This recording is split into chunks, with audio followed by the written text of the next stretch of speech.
Hello everyone and welcome to the penultimate in our Badminton recorded episodes, which is very sad because it means Alex and I are going to have to actually do some work at some point.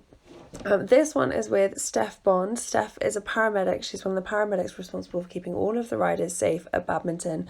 So you guys can go ahead and listen and learn about what it takes to become a paramedic, when you need to start thinking about that if that's what you want to do with your life, and how Steph got the gig for going to Badminton and sitting and watching the action while technically working. I hope you guys enjoy it. Don't forget to like our Instagram page at The Pony Podcast. Follow us on Facebook, The Pony Podcast. If you have any topics you want us to talk about, then email us at theponypod@gmail.com. And please don't forget to leave us a review on Apple Podcasts or Spotify, because it'll help other people hear about us. Keep an eye on our page because we've got lots of very exciting competitions and collaborations coming up. And what else? Tell all your friends about us, because we really need to get the listener numbers up. Thanks guys, I hope you enjoy it. And without further ado, here is Steph.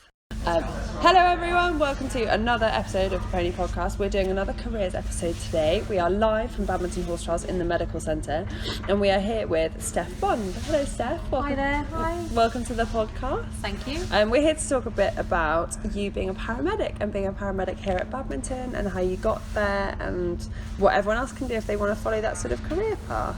Yep. So we'll start with, Alex can read the first question. Okay, so what made you decide to be a paramedic? Well, my grandfather was really unwell, and two lovely ladies came out to visit him and take him off to hospital. And they said at the time, we're looking for recruitment of ambulance technicians that we were in those days.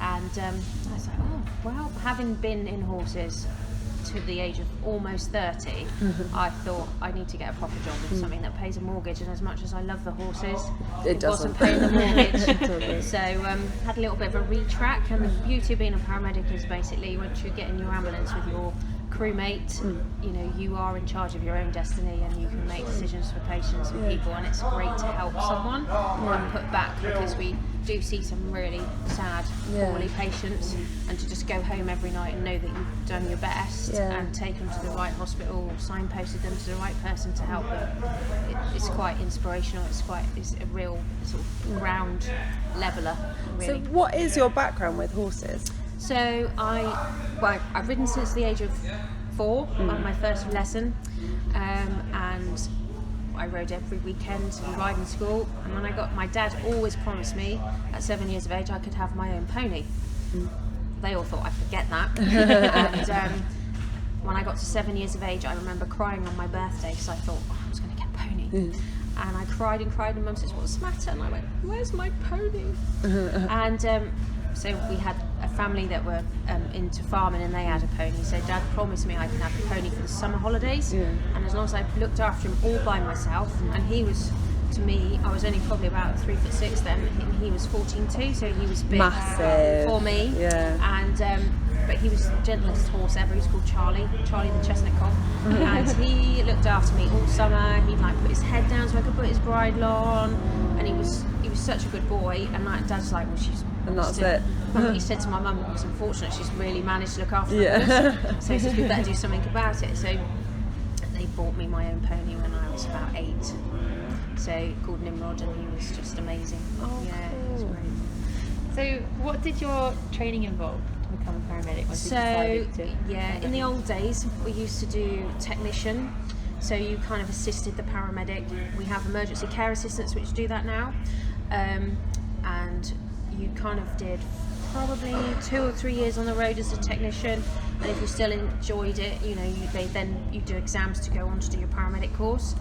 And I did my paramedic course in those days for 6 weeks. Now you have to do it through uni as a foundation or a BSc degree, so it's over a longer period, so 3 years. And also you can do that from when you leave school at 18. So once you go to uni at 18 years of age, you can do it. So you're very young now to be a paramedic. Because I was older, coming up to my 30s, I had life experience, so there was things I could kind of put into that. So it was good. So I was a technician for 4 years, I think, And then I did my paramedic qualifying exams, and I got onto the course. I did 6 weeks training, and I went into hospital. I was lucky I went to Frenchay, so it was a fantastic hospital to work out of and just get experience of the exposure and the intensity of the patients, because it was like a trauma hospital. And I did that, so did that for 4 weeks, and then you're out on the road, off you go. There's your ambulance, there's your drugs, help yourself. What do you think is the most important skill to have to be a paramedic? To be very calm, because obviously, if you work, when we get to a patient, the drama's over. It's happened, everything's starting to start to settle down a bit.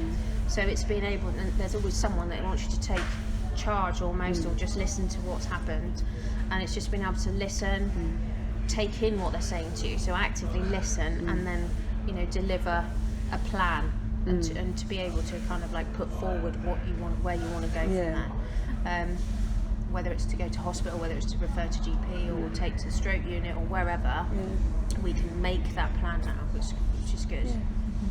And what sort of when you're at an event like Badminton, what is your role here? Obviously you're on site in one place rather than in your ambulance. Do you always wait for people to come to you, or would you be out and about a bit around the event? So this year is the first year I've been in the medical tent. Normally I drive one of the doctors in one of the sectors on cross country day. So for people that come to Badminton, see the horses, and it's full of public, but there's so much work goes in behind the scenes to make it so it's safe for the riders. So I've been brought up around this area, and I've hunted all through Badminton Park, so I know the park really well. So that's how I got the job to be the driver for the anaesthetist, is because I know pretty where all the crossings are and where all the tricky places are. And they have 3 sectors, so they have the quarry sector, the lake, and then out by the vicarage field, and on there will be an anaesthetist, a couple of doctors, that have got proper qualifications to be at an event like this, and then on each fence is a paramedic as well. So my role on every fence, more or less every fence, So the cover for the riders is straight away, and then obviously we've got this here. So the medical centre, people tend to come to us, but obviously if there was a collapse in the stands, we go to them. What sort of events do you tend to attend? Is it always horse-related events, or would you be at festivals? So I've done festivals, I have to say, because of my background with the horses, they're my priority. So I do quite a lot of horse racing. I've been to Cheltenham a few times, been a paramedic there, picking up the jockeys and dealing with the public. Badminton, obviously, I've come to since I was tiny, even on foot with my parents. So this is like, we're so lucky to have this event locally to us. I've done rugby, I've done football. Can't stand football myself, but I've done it. So I've done a bit of everything. Do you, when you're at an event like this, do you get a chance to actually enjoy it, or are you always on duty? I always enjoy it anyway. I mean, I like to be able to help people. I like to be able to go shopping like everybody else does, but obviously the patients and the public come first. So when you're not at an event, what does your average day look like? So when I'm at home, there's the horse, there's the dog, there's the husband, there's my mum, there's my granny. So we all kind of we're really close family. Sadly my dad passed away, but so it's all very much family orientated. The horses, whatever he's doing at home. So Do you have sort of set times that you'd be on duty out in the van? Basically at the moment I basically work a 4 on 4 off. So it's 2 days and 2 nights, and they're 12-hour shifts. And then we do that, you sort of rotate through. So. Busy. You must have seen a variety of injuries in your career. Is there something that you see regularly that's easily preventable? I think the public expectation of anyone within the NHS now is huge. So, even if it's just down to, I don't know, say like if it was sunny here, people would forget to bring their sun cream, so they come to the medical centre. Do you know what I mean? People have got like a headache, that's probably a hangover. Go to the pharmacist and buy some paracetamol. You know the cause of it. So I think you've got a stand that's for like paracetamol and cough medicine. That's right. So the public have sometimes you feel that they've lost their common sense Yeah. of when they need an ambulance or when they need to see a doctor or whatever. But everybody's need, when they phone certainly 999 or 111, at that point that's their low point and that's when they need us. So Yeah. Cool. Is there something that over the years that you've learned as a paramedic that you wish you'd known at the beginning of your career? I wish I'd done this job sooner, Yeah. Oh, wow. just because it pays better than horses. But Most things do. yeah, I wish I'd done it. I am lucky. I'm really privileged to do this job. Yeah. Because I've met some awesome people. I've helped some patients, and you do take the job home with you. You don't just shut the door on it at 6 o'clock at night. You go home and you think, oh, I wonder what happened with that patient, or I wonder what happened with that family. Or Do you ever look into it afterwards to find out? sadly, progress? we've kind of lost a really good link. So once we take the patients to hospital, they tend to disappear from our perspective. So it doesn't always give you a finish on a job.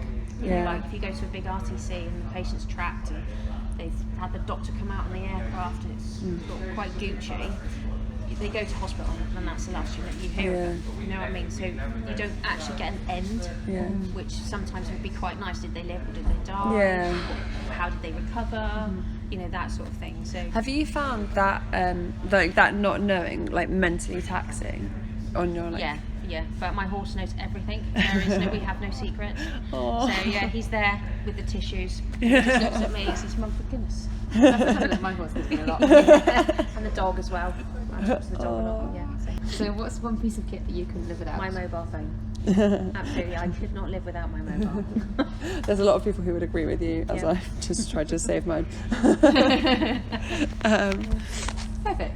Thank you so much for talking to us. That's all right. And I hopefully will have lots of paramedic recruits for you coming off the back of this interview. And hopefully you don't have too much of an eventful weekend. Yeah. Thank you. All right. Bye. Bye.